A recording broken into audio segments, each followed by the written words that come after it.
freaking first cut. Golly. Welcome to the First Cut Podcast. I'm Rick Gehman, and this is your round one recap for this week's Travelers Championship. And joining me to break it all down, Kyle Porter is here. KP, happy Travelers Thursday. Yeah, this is crazy. I'm watching, I guess they're in Connecticut now, but I'm watching the Golf Channel live from the Travelers. It feels like it's another major week. Or is this the fifth major? Is this that? That's not what I see on TV. But are you talking about right now? Or are you talking about like in general?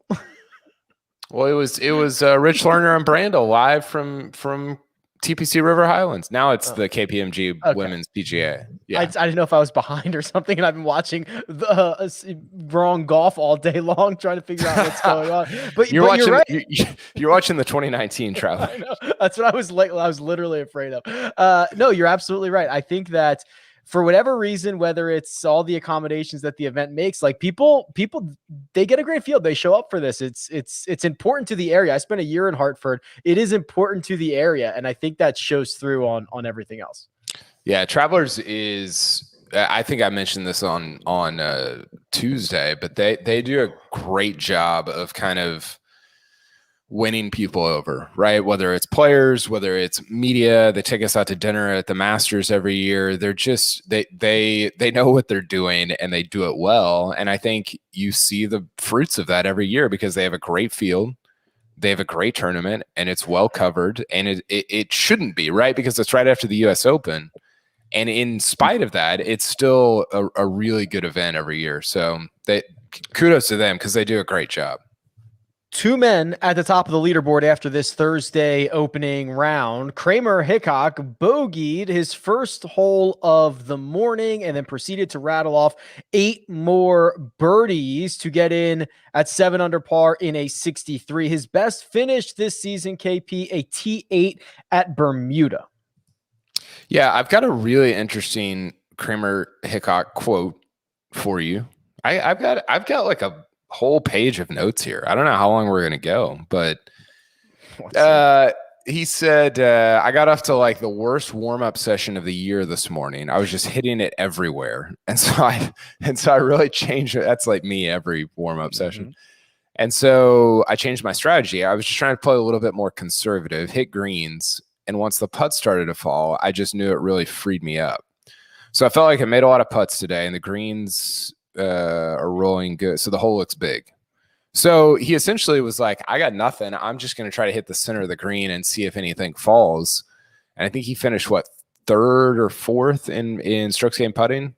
I have him at third at the moment. Yes. Okay. So I'm curious about, like, sometimes do you think guys just take on too much? Like, do they just go at too many pins instead of, and I get it, like you can't putt like this every round, right? But I do wonder if more guys sort of employed this idea of like, I don't like just being, I guess, more conservative and then just letting the putter, basically taking mistakes out of play. And you can't, I don't know, maybe this is like, I don't want to try to like revamp golf philosophy based on Kramer Hickok's first round at the Travelers Championship, but it did get me thinking about that a little bit, because I think sometimes guys are so confident that they just go at every pin and it doesn't work out. Well, on good setups, going at the pin should be risk reward. There should be kind of some danger for doing so. If you leave yourself on the short side, that could be troublesome to get up and down, or getting up and down for par is kind of your best case scenario. But hitting the middle of every single green and giving yourself 18 25 footers, maybe that's the key to success, and see if you can roll enough of them in. Yeah, it was, he did make it clear, Hickok did, that he's like, I didn't shoot a whatever 60, what did he shoot, 63, 64? What is par there? Yeah, 63 with my C game, but I felt like I had my C game on the range. And I thought that was super interesting, just philosophically, about how guys kind of think about this stuff. I wonder how often that happens to him, where he has not his great stuff on the range and he decides to make, in his own mind, a strategic decision to to change. Like that to me seems drastic. Maybe it doesn't happen often. So he's figured, oh, you know what? I'm so bad on the range right now. I'm just going to try something different. I don't know how often these guys are kind of, as you mentioned, philosophically changing things. Well, the flip side of it, right, is that he finishes 70th in putting.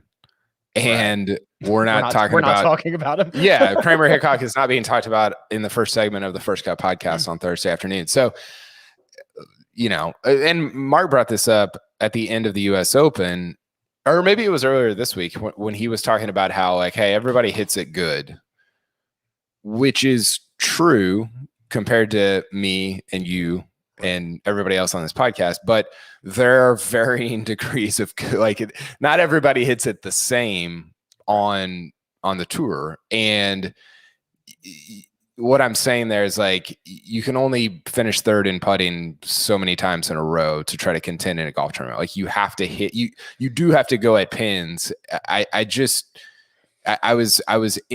really interested because you don't hear guys talk about that specific philosophy very often at the tour level.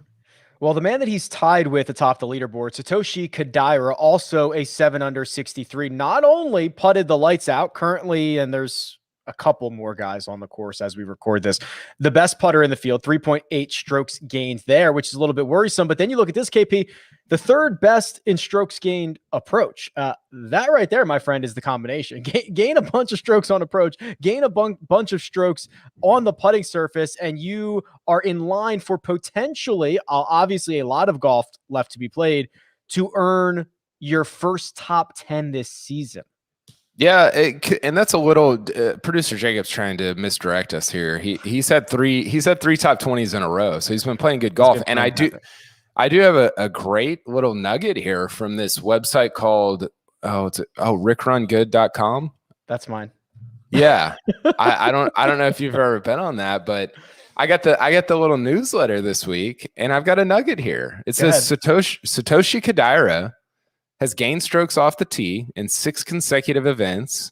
I have another nugget on here that says TPC River Highlands is one of the 10 most important courses in terms of strokes gained off the tee. So I know that's important at this course. Yep. He's also gained strokes on approach in 4 of his last 5 events and has gained strokes putting in 3 straight.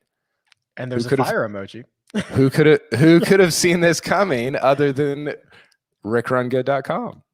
You should visit that website. Very, very, very good website. No, yeah, I mean, listen, he's been trending in the right direction. This is a guy, his win came at, and producer Jacob has it here. This is his final season on his exemption from winning at Hilton Head, which is another course that does not require distance, right? Kind of be more precise on your approaches, get into that wedge range. His proximity buckets from like 75 to 125. He's one of the better players on the PGA Tour. Now, there's a lot of courses, KP, where those aren't the buckets you're hitting from. But when you get to River Highlands or you get to Harbor Town, it starts to come back into play a bit more. Well, yeah, it is interesting because you look at the top, let's say 8 on this board, and nobody is long.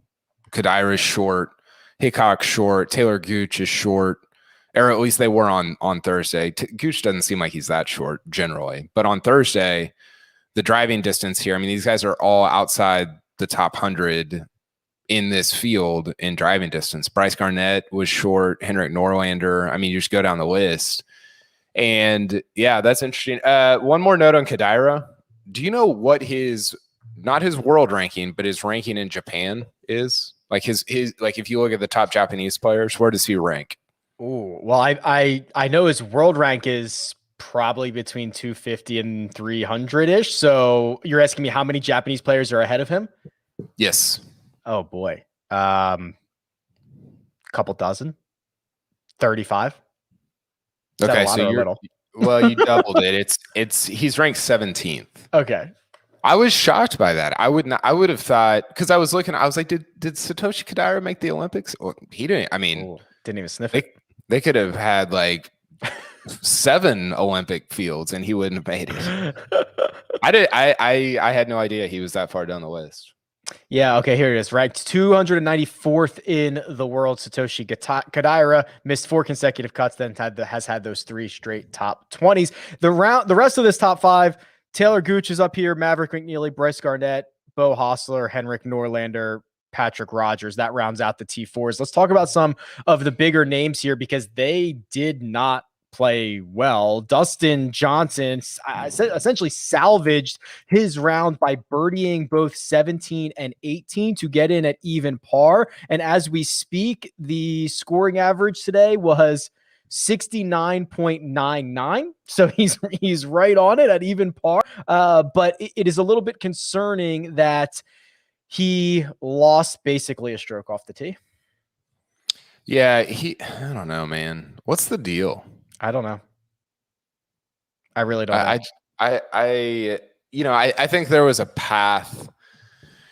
You see him play pretty decent at Congaree. He gets in it a little bit at the U.S. Open, and then all of a sudden it's TPC River Highlands, and you can talk yourself into, and I think I did a little bit. He played great here last year. He won. That kind of kickstarted most of what he did the rest of the summer and fall, even though he mixed in that weird Memorial 3M stretch in between the Travelers win and everything else that he did. I don't know. It doesn't seem like it's like he's lost, but he's just not. It's not there. I don't know. I don't get it. I keep saying he's not sharp, which I think is just a really lame way to describe it. But it seems like some weeks it's the driver, some weeks it's the putter. He doesn't seem very far off, but he doesn't seem good. He's just okay. It's like when Rory restarted and he was just pedestrian with a wedge or an iron in his hand. And it's like, he's not bad, but it's not Rory. This is just not DJ. Yeah. I mean, his ball striking numbers on Thursday are terrible. 127th in driving, 89th in approach. He kind of saved it with his short game, but I don't know.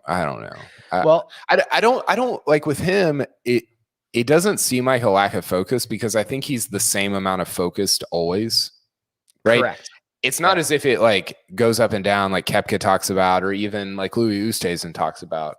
I think DJ is just like, and I mean this and we've talked about how this is like his secret superpower is he's just he's the exact same focus all the time. And maybe I'm overstating that. I don't know how you would not be more focused at a Masters or a US Open or whatever, but I would not say it's focus. I would compare him to a very smart, savvy hitter in baseball who does not get too high after going 5 for 5 the night before, does not get too low after going 0 for 5, understands the ebbs and flows. I don't know if it's focus as much as just like to him, it's just like he's playing 10,000 holes. He's just out there playing a hole of golf.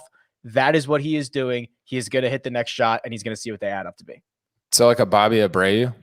Oh my God. I can't believe you pulled a Bobby Abreu.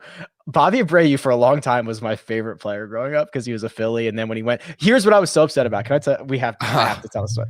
Bobby Abreu played. I hit a vein here. I love it. Bobby Abreu played for the Phillies for a long time. I don't know, 8-10 years or whatever. He's like, you're at 300 hitter. That guy never ran out a ground ball, never ran out a flyout. I don't really care about that, which I didn't care. I do not care about that. When he finally either got traded to the Yankees or signed with the Yankees, his very first at bat, he grounded out a routine ground ball to second base, and he almost beat it out at first. And I was so mad, Kyle, that because he was wearing the pinstripes, he was hustling, and he wasn't hustling for us. I hated it. That's fake hustle. He was on I think he was on my Astros for a while at the very beginning, I think. He bounced he might have. I'd have to look this and up. Then he went to the Phillies. He was so good. Oh, he was so good. He was such a good hitter. He played 18. Now I'm okay. He played 18 years, 2 years with the Astros, a bunch with the Phillies. Are you? Yeah, here we go.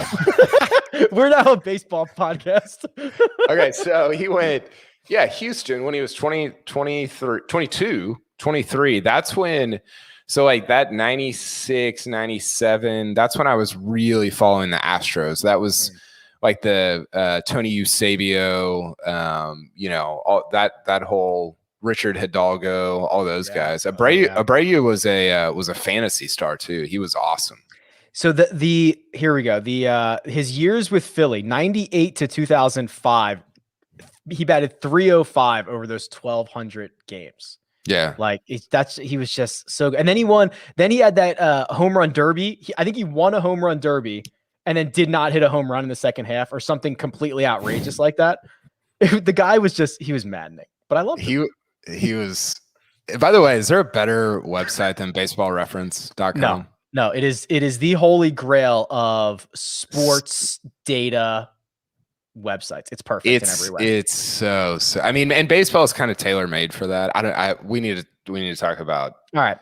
On the flip Patrick side Rogers, but Baseball Reference is amazing. It shows a golf reference. On the flip side of Dustin Johnson, who was a terrible ball striker, Brooks Koepka shot a 1 under 69 thanks to the ball striking gains over a stroke off the tee, a stroke and a half on approach. He lost both around the greens and on the greens. This is kind of what we saw him do for 2 rounds at Palmetto. So this is, again, I suppose, reasons to be more encouraged about Brooks here in a non-major that he doesn't care about.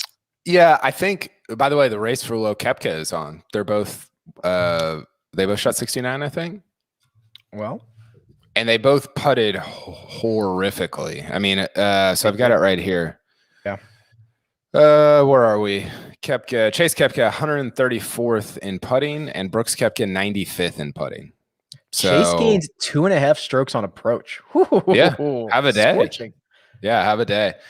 The Koepka thing is it's not weird because we keep seeing it, but his last 5 rounds, Rick, if you go back to first 2 at Byron Nelson and then 2 at Palmetto and now today, they're all terrible putting days.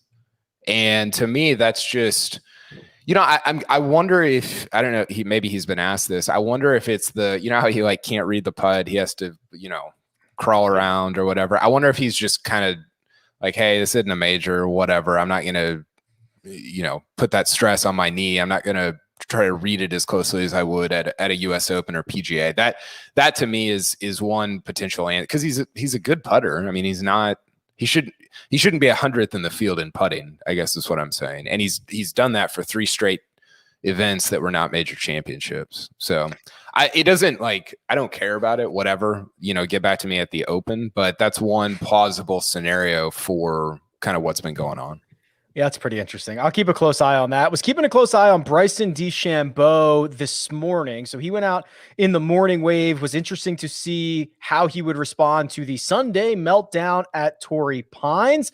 It was fine. Opening round 69, birdied his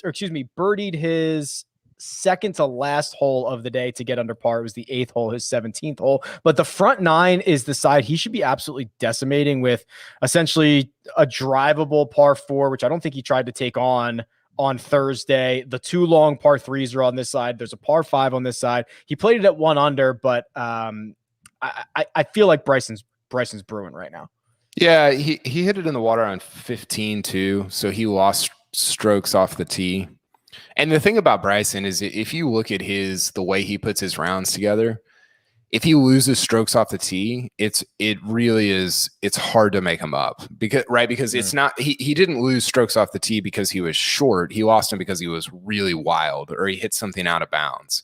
And so, if something looks bad off the tee, like numbers wise, then something's gone really wrong in his round that's going to be difficult from a scoring standpoint to recover from. So that was my only takeaway there. I think he's in a decent position to make a run on the weekend. He kind of low key hasn't had that many great finishes over the last 2 or 3 months. I think 1 top 10, Wells Fargo maybe. Is that right?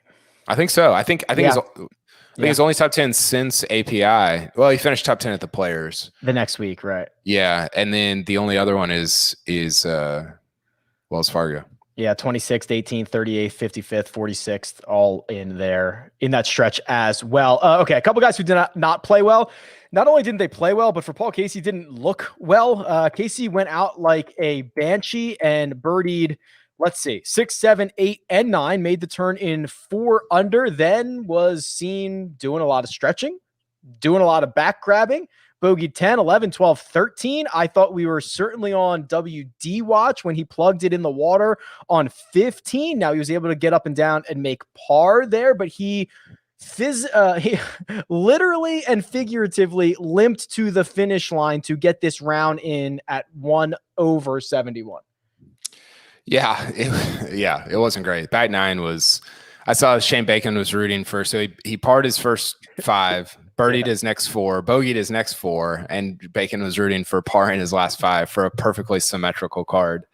Didn't do it. That was a bummer. He didn't. He nearly did. I had Casey in some matchup. I think it was over Bryson, and that's not looking great right now because he just. It's not I think it's just how healthy are you thing, right? Correct.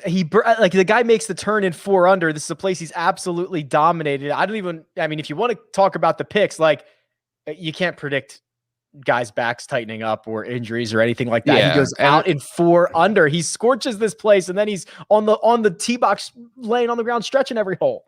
Yeah. It's a bummer. Real quick, 3 other things. One, Matthew Wolf, not good. That was rough. You want to talk about the other guy at 6 over too? Finau. My gosh. What in the world? So Wolf lost across the board, every single category, which is ugly. So did Tony Finau. The shots that I saw Tony make coming in, he had a super awkward lie on, I think, 15 and straight sculled one, smacked it straight in the head. And then he did something on 8, I think it was 17, basically cold topped it out of the fairway bunker. Not good. Yikes. Let's see. What do I have? Oh, Patrick Rogers had a quote. So I watched Patrick Rogers. He was on the range a lot at the US Open, which is where I was because I was shooting videos for CBS Sports HQ, and he flushes it. I mean, he hits it so good. I'm shocked that he has not done more in his career, right? Because he's got the pedigree. He hits it unbelievable. Yeah, the college stuff is insane. It is insane. He hits it unbelievably. I really think he's an interesting guy over the next couple of days to kind of keep an eye on. But he had this quote today. He said, patience is always tough. He's talking about working on his iron play. It's the name of the game, the key out here. And this is where I want your opinion. He said, the more objective and emotionally stable that you can be, that's the key to playing great golf. Now, on its face, I don't disagree with that quote, but I will say we just saw somebody who's incredibly emotional and at times emotionally unstable in John Rahm win the US Open. So I think what he's saying is true to a degree, but you also like the key to playing great golf is having all of it, like every tool, right? Or yes, I agree with that. Or what he's talking about is for him. I think that yes, I agree. It's Rahm's DNA to be like that. If Rahm tried to be cool, calm, and collected on every single shot and show no emotion, you would not have John Rahm, or his brain would explode, one or the other. So maybe Patrick Rogers is saying, for me, the key is to be, calm and stable and all this stuff. So I think it's DNA dependent. Yeah, I think that's a great call. I think Patrick Rogers is really good. I was shocked. Do you know what his world ranking is? Oh gosh, 162. That's close. 209. Oh, okay. Like in my head, Taylor Gooch is ranked 70th. Patrick Rogers is 209. I don't really think that differently about because neither has one, and you're just kind of like, I don't know. They're in this big bucket of guys that I kind of think the same about. But Gooch is interesting too. I think him and Rogers have a lot of staying power in that top 5. Well, let's talk about that because we're going to take a peek at the odds board, which I think is a very interesting odds board this evening. But first, we're going to take a quick break and hear a word from our partners. And we're back. Our friends over at William Hill have installed Bubba Watson, 3-time champion, as the favorite on this Thursday evening. What you'll notice about that, Kyle, is that he is 3 shots off the lead, and there are 15 other guys either tied or ahead of him. And he's 12-1. So William Hill has said, all you jabronis at the top, Kramer Hickok, Satoshi Kodaira, Taylor Gooch, Mav McNeely, no, not this week. They have installed Bubba Watson at 12-1, although note how long he is. Then Patrick Cantlay, who I believe is 2 under. Yeah. 2 under par, 5 off the lead, 14-1. The man who is tied at the top, Satoshi Kodaira, 16-1, along with Taylor Gooch. There is not a lot of respect for any of these guys at the top of the board. I think it makes sense though. I mean, you look at the top, what, 5, and everybody had an elite putting day, right? Satoshi Kodaira, number 1, Kramer Hickok, number 3, Bryce Garnett, number 2, Bo Hostler, number 12. Like, they were all in the top 15 other than Gooch. Rogers was terrible. Rogers. Yeah, Rogers. Yeah, Rogers is the guy here that I'm like, oh, that's interesting. Is he going to win? I don't know. Probably not.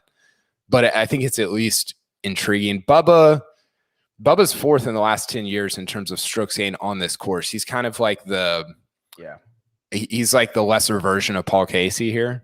And I wish I would have seen that coming or just thought about that a little bit more, because he played great for the first 2 rounds of the US Open. The lesser version of did you say Bubba Watson is the lesser version of Paul Casey?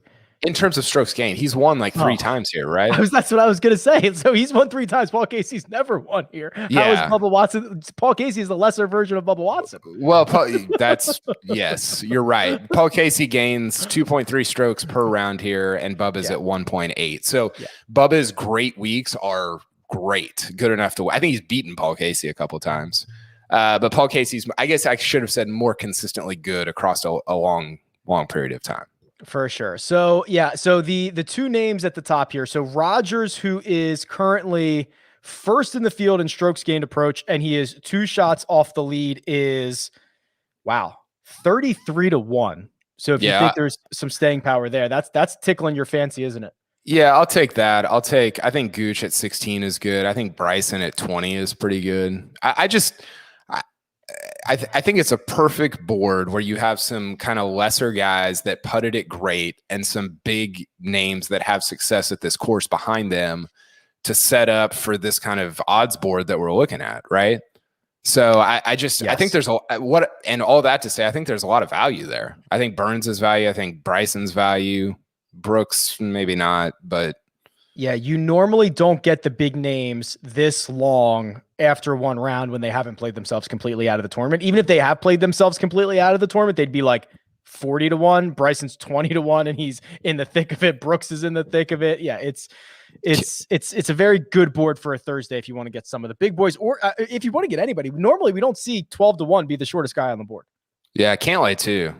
Because it's just, I don't know, 4 strokes here is just, it's nothing. And he's hitting it great. I mean, that spring thing he had where he missed 4 of the 5 cuts, that was weird. And we might look back at that and be like, this was he won like immediately before it. He won immediately after it. If he continues to win, it's going to be the strangest set of 5 starts or 6 starts. It was weird, dude. Real quick, last thing, Brian Moody in the comments on YouTube. First of all, thanks for watching, Brian.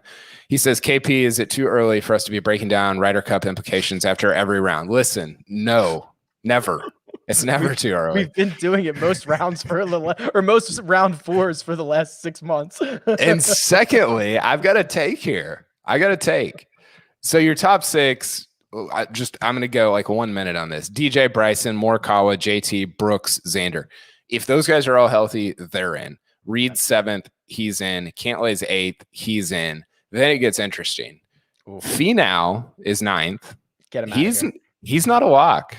Spieth is 10. He is a lock. Yep. Berger, Webb, Harry English is 13. He's out of the top 12. Scheffler, Horschel, Jason Kokrak, Phil, and then Homa, Burns, Zalatoris, Woodland, Matthew Wolff. There's going to be 2 or 3 guys that you're like, wow. And I think the big thing about this, and this is relevant to today's round, Finau, he played great in Paris, especially I think he just baptized Tommy Fleetwood on Sunday in Paris. He missed a cut at the US Open, not playing great this week. He's going to be interesting to monitor because I think he's not a guy where you're like, oh, if he's in the top 10, he's definitely, or I guess top 12, he's definitely in, like you would say about Spieth or Reed or somebody like that. He's not, I don't think he's that guy. And then do you take Phil? Like, how's he going to look the rest of the summer? He didn't look that great he hit some putts on Thursday that I was like, he won the PGA? How did this happen? I know. Right? I know. It's getting. He's gonna be the guy that like in 20 more events we're gonna be like, how in the world did he pull this off? Well, I heard Solly at No Laying Up say this during the U.S. Open. He's like, I think Phil's just playing like this to remind you, like, yeah, what I did was it's better than you think it was. Which, yeah, and every time he hits a bad shot or plays poorly, everyone's like, but he just won the PGA. He's got a lot of maker. Like, it's just like you have to remind everybody of that. So then the last thing here, if you're on YouTube, could you scroll down, producer Jacob, is somebody that you were talking about coming into this week, Harris English. Yeah. Awesome at the U.S. Open. Played great again on Thursday. I think he was 3 or 4 under. 3, I think. Yep. 3 under on Thursday, and he's right outside that top 12. So all that to say, I think this is going to be a fascinating storyline now that we've got the Olympics set. You're coming up on your last major here in a month. I think this storyline, especially on the U.S. side, is going to be super intriguing over the next 2 or 3 months. When is the deadline? When's the last day to get points? Who can say? I don't know. They always change it around, and I'm trying to. For all I know, the BMW Championship winner gets in automatically. I don't know what rules they've made. All right, I was looking for a deadline. I can't find it now. Kyle, I'm gonna let you out of here, but before I do, for the first time this season, there will not be a round recap tomorrow. There will not be a Friday round recap. But however, you will not be without the first cut, because we are going to post the interviews that we did with Max Homa and Jason Day, both of them currently sitting at 1 under par at the Travelers Championship. So we are going to run those in the spot. I think they were good. Yeah, you talked to Homa, we both talked to Day, and the Day one was great. He was super.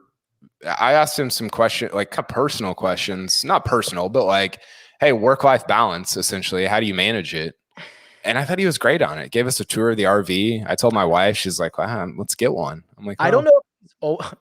I don't know if he's always like this, but he seemed like he was ready to talk for 2 hours. If we had 2 hours with him, we would have just gotten into anything. He was willing to talk about anything. He was willing to talk about the ups, the downs. I was very pleasantly surprised, and maybe he's like that all the time, or maybe we caught him in a good moment. He's always really nice. We probably could have gotten some Bobby Abreu stuff with that Phillies shirt he had on. I know, we could have gone full circle on this thing. All right, that'll be Friday, the Max Homa, Jason Day interviews. For now, let me thank producer Jacob. He does all the hard work behind the scenes. That right there, Kyle Porter, who you can find on Twitter at Kyle Porter CBS, and you can find me at Rick Run Good. This has been the first cut, and we'll catch you next time.